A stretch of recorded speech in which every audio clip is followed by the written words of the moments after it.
What's up, y'all? It's Shuffle. We're going to be doing a quirk guide today. I got the idea from one of our fantastic viewers. I was like, hey, that's a great idea. Let's do that. So this is what that is. And if you're looking for specific types of quirks, like what do I put on my grave robber, I'm going to be doing class guides. I already started working on them. And in those class guides, I will be going over which characters should have specific perks. This is more of a overview thing, going into the generalities and talking about what's usually good for pretty much everyone and what's usually bad for pretty much everyone. Which ones do you lock in? When do you lock them in? Why? That kind of stuff. So, me looking at our notes that are off camera, but they're very handy. They're about a page and a half right now.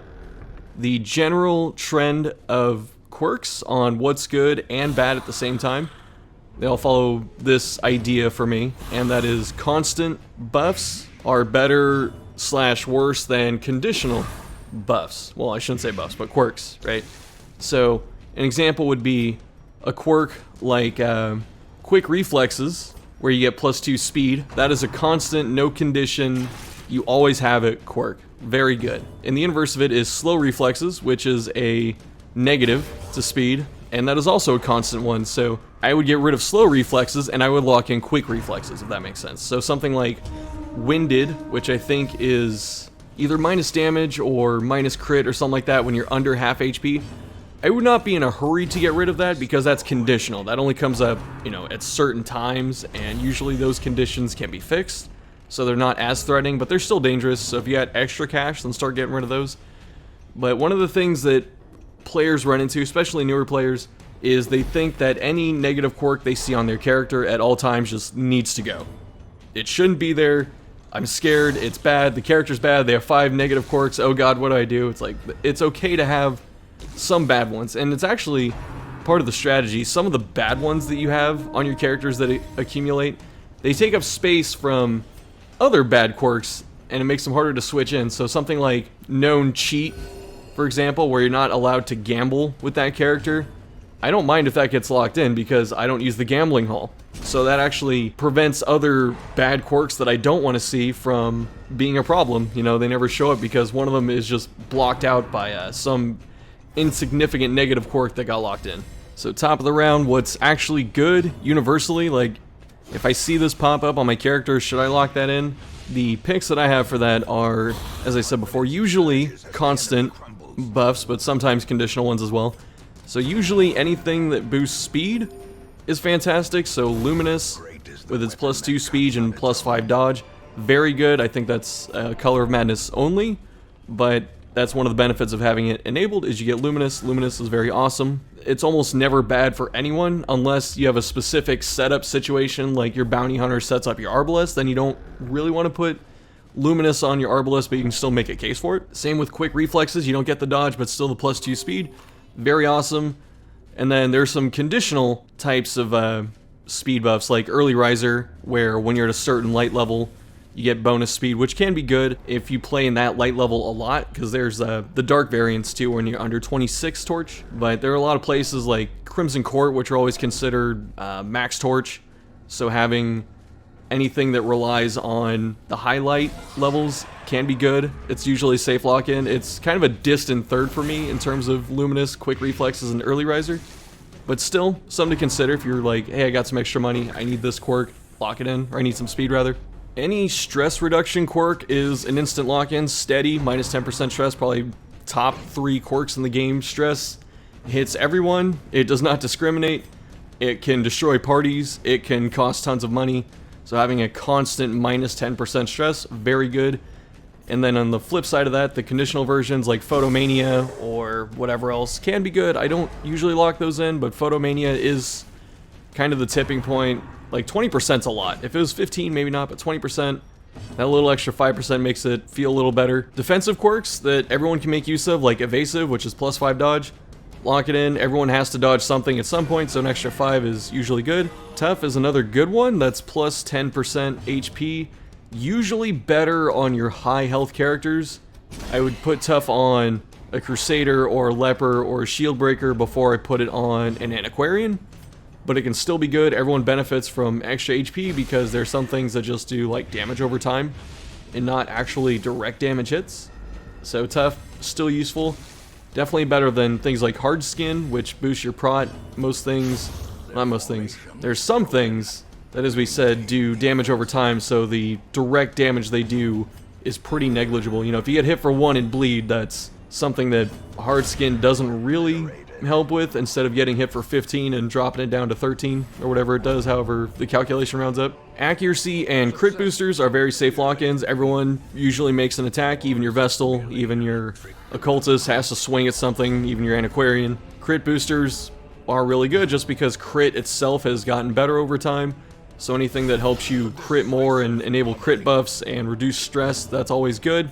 And then the last of our universal lock-ins are the more specialized quirks, like Corvid quirks, which are from the bird, and prismatic quirks from a thing from the stars. I'm trying to remember the name. Those are all usually good. A couple of them aren't good. I think there's like a Corvid one that boosts disease resist, who cares? And then there are some COM, Color of Madness, the thing from the stars. There's some of that thing's specific quirks, which are, some are better than others, but they're all usually pretty good. So anytime you get like a really special quirk from a mini boss or slash boss, whatever you want to call them, definitely consider locking those in. Especially if you already have 5 quirks on deck, you don't want it to rotate out. The game seems to favor, maybe I'm just being overly suspicious, it seems to prioritize your really good ones. You know, when you have Slugger and Armor Tinkerer and your armor's at level 5, the game will usually pick Slugger, it feels like, before Armor Tinkerer. Then there's some niche specific type of picks where they're not universally great, but again, depending on the hero themselves, which we'll get into more with the class guides, can be really good. So any damage or crit booster for a relevant type is good. For instance, if my Arbalest rolls Unerring, which is plus 10% range damage, I will lock that in. Same with Eagle Eye, plus range crit, I will lock that in. Those are good. If my Arbalest got Slugger, I would remove that, or I would hope that it falls off at some point, because that does not help her at all. Then there are strategy enabling quirks like On Guard and Quick Draw, which boost speed on round 1.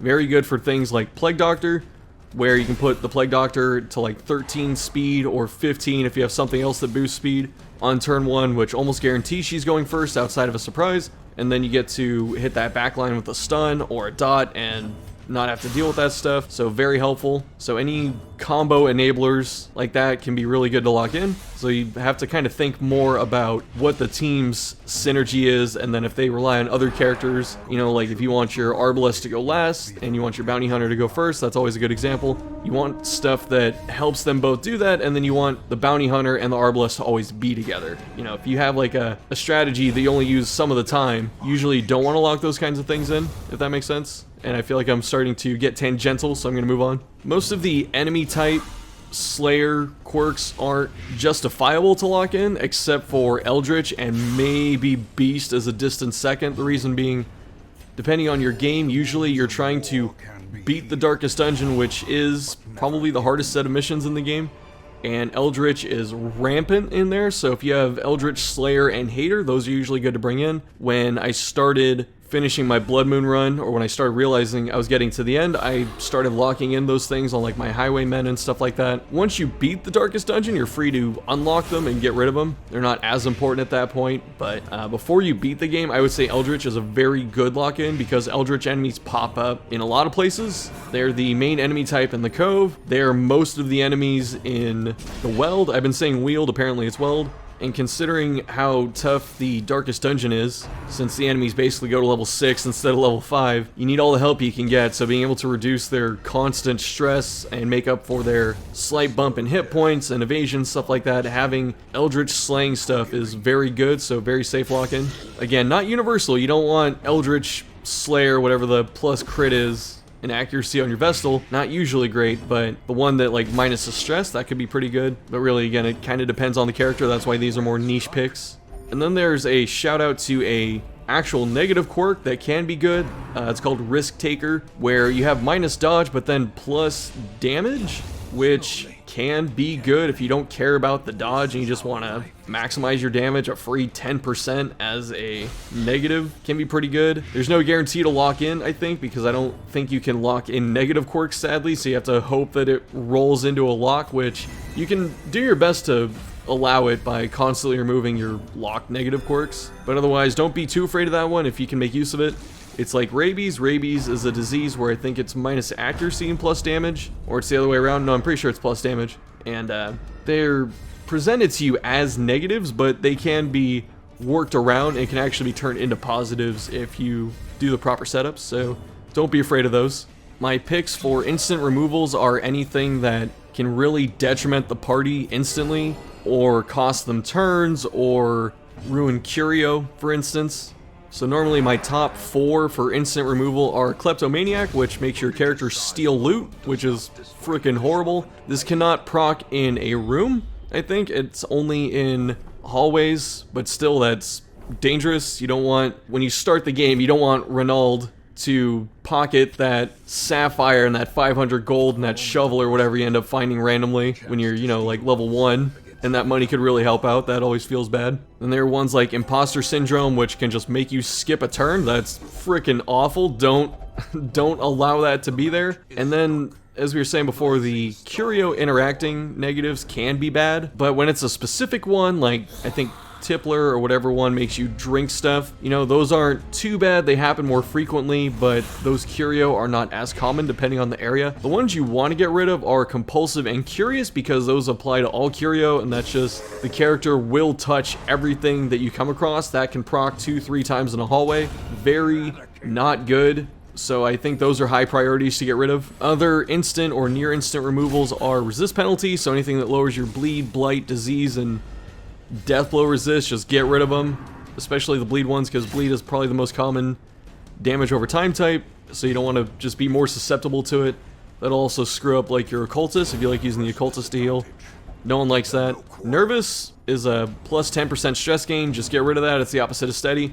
We said that steady is probably the best or one of the best quirks in the game. It's arguably the best considering how stress works, which obviously makes nervous its inverse one of the worst quirks. You don't want just a flat plus, I was about to say minus, plus 10% stress. Definitely not good. On the back of that, Mercurial, which reduces your virtue chance, get rid of that, because getting afflicted is already scary enough, and you really want to keep your virtue chance as high as possible. On the flip side, Irrepressible, I believe, is the one that boosts virtue chance. I would not lock that in. I know it sounds kind of weird, but that's because you're trying to ideally not have stress go off, or you're trying to not get afflicted, but you can still make a case for locking it in. I usually don't, because again, it's a conditional type of thing, and the negative hurts more than the positive, if that makes sense. Anything that penalizes damage and accuracy to a type that matters is something to get rid of. So we keep using the Arbalest as a good example. Anytime she has a minus to range things like scattering, which is minus range damage, just instantly get rid of it. Don't deal with it.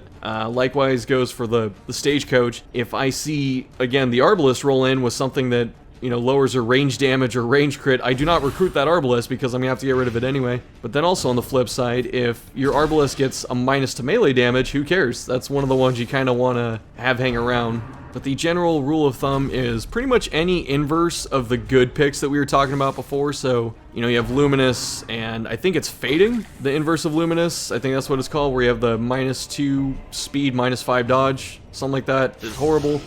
Minus percent HP, obviously terrible. Minus dodge, minus accuracy, minus crit, all those, get rid of them if they apply. Don't even think about it. Plus, removing negative quirks is cheaper, so never feel too bad about getting rid of them. Another one that I would actually get rid of seems kind of a low-key choice. I think it's called Gambler. It is one that forces your character to gamble in town. I hate gambling as a stress reliever. It just does not seem great. There are potentials to lose things like money and trinkets. Never good. So forcing a character to use the gambling hall, very bad. I would try and get rid of that, which is why we'll also leave in the quirk that makes it so they can't gamble. That's never bad, because gambling, you know, very RNG, things to lose besides stress, not cool. And then Nervous Bleeder, we get rid of that because bleed is a very common damage over time type, and we don't like accuracy penalties, so get rid of that. Thanatophobia is another one we get rid of, just because finding yourself under half HP is not that uncommon, and then plus 20% stress is a lot. That can actually really be hurtful. And the other thing too is the game's AI likes to snowball characters, which means that if someone seems like they're high stress or like a weak link or something like that, the game does seem to target them more. So when you get under half HP and your stress starts going up, like that character is going to get focus fired more often than not. So that is one to get rid of, even though it is a conditional one. It is a very dangerous conditional one that you can find yourself in a lot, and it can snowball out of control pretty quickly. You know, under half HP and minus crit, that's not huge. It sucks, it's not game breaking, but stress can end a run. Stress can kill a party, so we don't want to deal with it. And there are places like the Darkest Dungeon, or maybe the Farmstead, where stress and low HP are more common, you know? So it's very common to be under half HP doing most of the Darkest Dungeon stuff. It's just the nature of the place. Things hit pretty hard. They have a lot of multi-hitting attacks, so you just want to minimize all of that as much as possible. And then there's some positive quirks that we can actually ignore. Any area-specific bonus, like reduce stress in ruins or plus damage in ruins, just skip those. Because, again, they're conditional. They're not bad to have. You know, when I'm looking through a party, I'm going into the Warrens, for instance, I'm going to kill a boss. I will prioritize a character that has a Warrens boosting effect, of course, but I will not lock it in because I'd rather be able to take that character to other places. And usually the benefits aren't as amazing as they could be, you know, like plus 15% damage in the ruins, whatever. I'd rather have unholy killing things if I was going to go that route. So you can really just make more use of more universal type of quirks instead of these specific ones. The niche ones don't tend to have, you know, the juice is not worth the squeeze, as they like to say. That's probably the best analogy. This probably goes without saying, weapon and armor tinkerer, just get rid of, or not get rid of, but don't lock those in just because your armor and weapons will cap at 5. And locking them in pretty much offsets any cost of gold that you save. So when you have them, they're nice, but definitely not worth locking in. I'm actually redoing the audio on this part. I was gonna say that non-Eldritch killing quirks are just bad because we like to kill Eldritch because those are the most common things, especially at the end game. But the more I was thinking about it, beast slaying is pretty good because there's a few different spots that have beasts, especially the Darkest Dungeon also has a lot of hybrid beast types. It'll be like Eldritch Beast at the end of the game. So that's usually pretty good to have. And then I was gonna say, well, what about human? And then I was thinking about it. Humans show up in like every area, potentially. They're the least common in the Cove, but they're still always present because of the cultists and the bandits. So human is still okay. And then like, I think everything in the, or most of the things in the Warrens and the Weld have a human subtype. So it's like human Eldritch or human beast kind of thing. So human's still not bad. So actually the only bad enemy slaying type is unholy, just because unholy's not super common. So actually the other ones are okay to lock in. I would think. I'm gonna, in real time, correct my own opinion as more facts are popping up, so that's pretty cool. I will say positives to ignore to wrap up this segment is camp skill boosters. No one cares.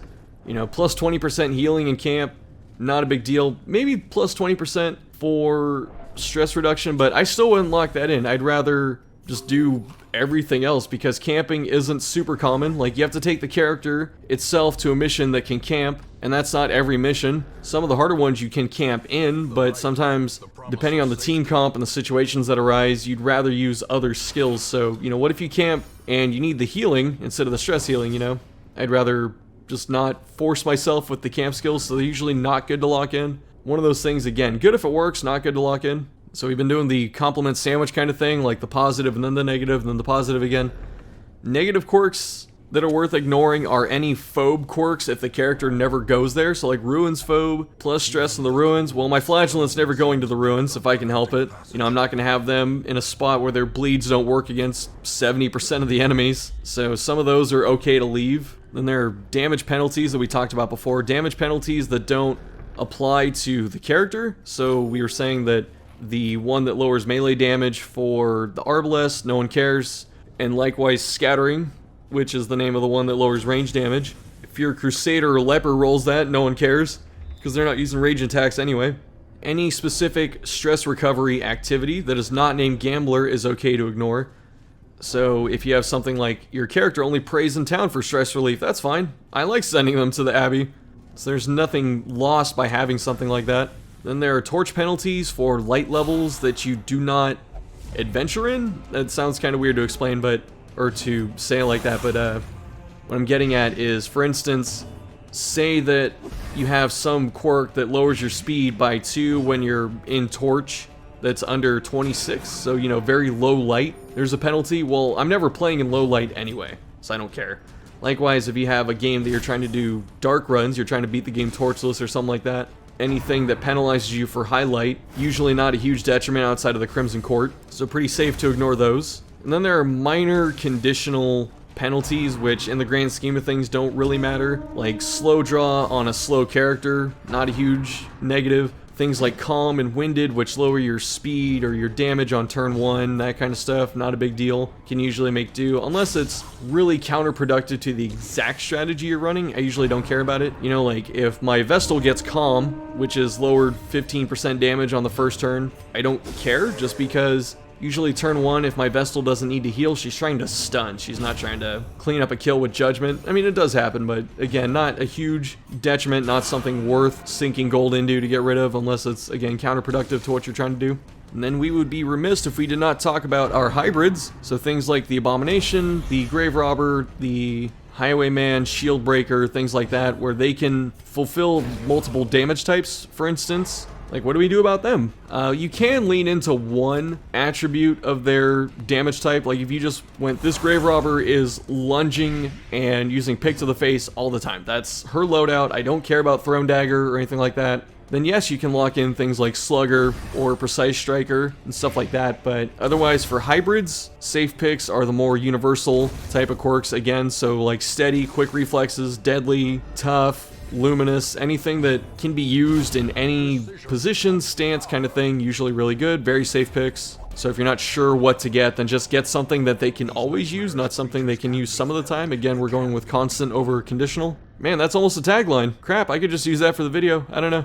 Either way, we're about at the end here. Hopefully this is short enough. And to finish this video off, when do you lock in quirks? Might be sitting there, Shuffle. You know, I have these really cool quirks that you just told me were fantastic. When am I actually supposed to lock them in? Great question. Positive quirks. Best time to lock them in? Basically, if it's just amazing. Like, if your Leper hits Slugger or Precise Striker or something like that, you know, to boost their physical, or not physical, their melee damage. There you go. Usually very, very safe to lock in, especially if you use the character a lot. If it's a character you don't use too much, like if your Antiquarian hits Luminous, still not bad, but if you're not using your Antiquarians every run, I wouldn't do it. But otherwise, anything that is just fantastic for that character, feel free to lock it in, especially if you have extra gold. That's kind of the defining part, is if you can afford it, right? If you're trying to pick between locking in a quirk or raising the armor on 3 characters, I would take the armor first.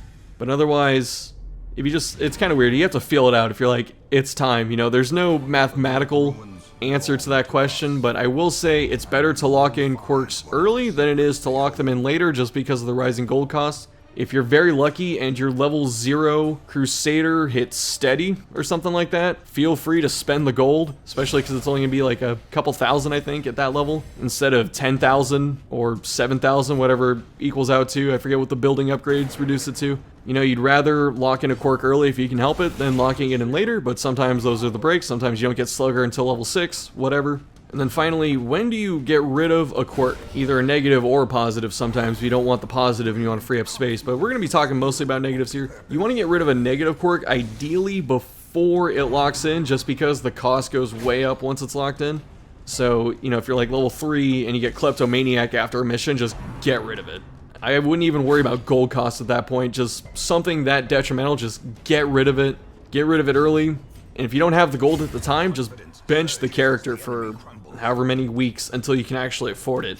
But otherwise, anything that is very negative in its effects, such as Nervous, Kleptomaniac, things like that, get rid of it. Don't worry about it. Don't think about it. Just do it. Because oftentimes the negative quirks can cause more damage or cost more gold in the long term than they cost in the short term to get rid of. So if your Kleptomaniac only costs, you know, 1,000 gold or something to get rid of at a lower level, just do it then, because the moment the Kleptomaniac steals something, you've already lost money. Like, you can just total all of that gold into the cost of removing the quirk. So, like, you go on a run, your Kleptomaniac steals 3,000 gold, all of a sudden it costs 4,000 to get rid of it instead of 1,000, if that makes sense.